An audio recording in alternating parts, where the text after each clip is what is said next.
ایک لوہار کا ایک ہی بیٹا تھا۔ وہ بہت ہی سست اور کاہل تھا، سارا دن آوارہ گردی کرتا رہتا۔ وقت گزرتا رہا لیکن لوہار کے بیٹے کی طبیعت میں کوئی تبدیلی نہ آئی۔ پھر وقت نے اسے بوڑھا کر دیا تو اسے بڑی مشکل پیش آئی۔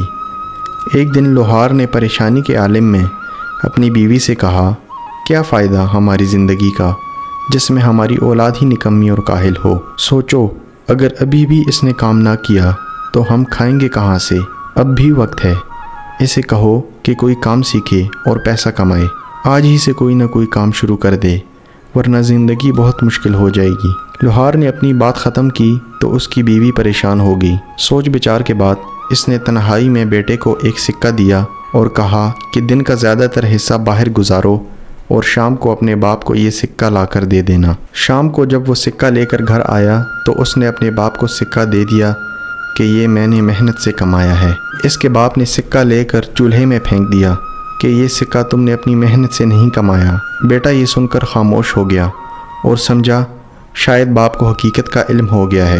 دوسرے دن ماں نے بیٹے کو پھر سکہ دیا کہ سارا دن بھاگ دوڑ میں گزارو، شام کو تمہارے چہرے پر تھکاوٹ کے آثار دیکھ کر تمہارے باپ کو یقین آ جائے گا کہ یہ سکہ تم نے کمایا ہے۔ بیٹے نے شام کو پھر ویسا ہی کیا۔ لوہار نے چند لمحے سکہ ہاتھ میں گھمایا اور اسے بھی چولہے میں پھینک دیا اور غصے سے بولا، تم نے پھر مجھے دھوکہ دیا ہے۔ ماں نے محسوس کیا کہ بیٹے کو واقعی کچھ نہ کچھ لازمی کرنا پڑے گا، کیونکہ جب باپ نے سکہ آگ میں پھینکا تو بیٹے کے چہرے پر کوئی پریشانی کے آثار نہ تھے۔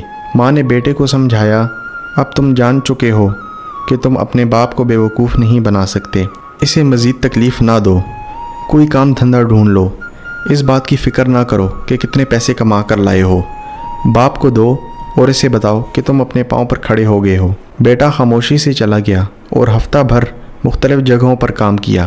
جب اپنی محنت سے کچھ پیسے اکٹھے کر لیے تو اس نے اپنے باپ کو لا کر دیے۔ باپ نے پہلے کی طرح پیسے مٹھی میں گھمائے، پھر انہیں آگ میں جھونک دیا اور بولا، مجھے یقین نہیں آتا کہ یہ تمہاری کمائی ہے۔ بیٹے نے جب یہ سنا تو آگ کی طرف بڑھا اور غصے کے عالم میں بولا، میں نے صبح شام محنت مزدوری کی، یہ پیسے اکٹھے کیے اور آپ نے آگ میں پھینک دیے۔